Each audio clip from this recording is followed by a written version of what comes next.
parang hindi na nila noon ipinapaalam sa akin ang mga detalye sa kaso. Kasi dumating na rin sa puntong na-depress ako. Gabi-gabi ako noon na umiyak. At grabe na rin ang ipinayat ng katawan ko. Diyos na lang ang karamay ko. Ang nagsisilbing lakas ko. Fast forward taong 2021. Nakauwi na si Nel sa probinsya namin. Pero ako naman ang lumipat sa kabilang probinsya. Hindi na naman kami nagkatagpo. Pero sabik pa rin kaming makapiling ang isa't isa. Mahal pa rin namin ang isa't isa. Wala nga lang talaga kaming label. Noong August 2, 2021, nagkita kami ni Nel. Kasama ko si Papa at yung isa kong kapatid. Ang dami niyang iniregalo sa akin. Ipinagpaalam pa niya kay Papa kung pwede niya raw akong yakapin. Pumayag naman si Papa.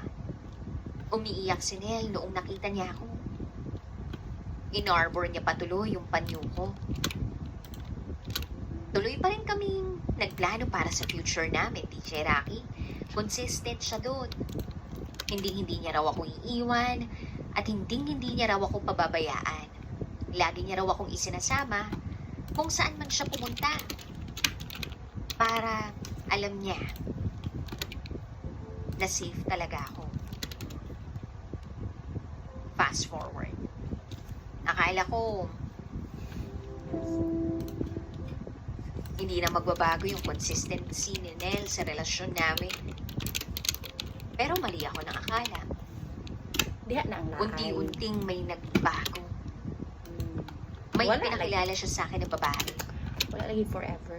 All good sa umpisa pero ang ending, niloko si Nel nung babae. Oo, niloko siya. Umiyak kami pareho. Ang mas masakit sa parte ko, umiiyak ako sa sobrang sakit dahil hindi ko masabi sa kanya na nandito naman ako. Bakit pa siya naghahanap ng iba? Yung ganun ba?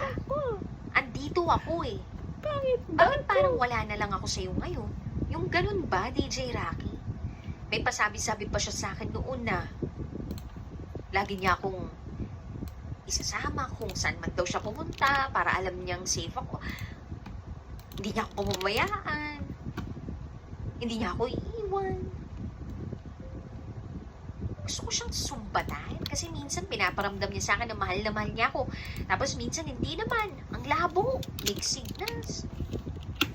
Pero hinayaan ko na lang. Nag-go with the flow na lang ako. Hanggang sa may nandigaw naman sa akin. Panahon pa rin ito ng pandemya. Pero hindi na ganun kahigpit. Gumala kami noong manliligaw ko. Sabi ko, puntahan namin si Nel, yung best friend ko. Pinuntahan naman namin. At oo, ang dami kong regalo. Regalo galing mismo kay Nel. Puro mga paborito ko. Wala akong pakialam noon kahit makita ng manliligaw ko yung mga bigay niya. Niyakap ko si Nel nung magkita kami. At saka ko pinakilala sa kanya yung naliligaw sa akin. Tapos biglang sabi sa akin ni Nel, lumayo muna raw ako at mag-uusap sila nung manliligaw ko. Hindi niya sinabi sa akin kung ano yung napag-usapan. Pagkatapos nun, okay na uli. May bago na palang nagugustuhan si Nel. Ganyan kami ka-open. Nasanay lang din ako sa kanya. Sa mga mixed signal niya sa akin. Hindi ko na naman siya mapilit. Kaya hinayaan ko na lang. Then fast forward to 2022. Madalang na kami mag-usap. Nakauwi na rin ako noon sa probinsya namin. Face-to-face na ang pasok sa eskwelahan. Nalipat na rin si Nel malapit sa amin.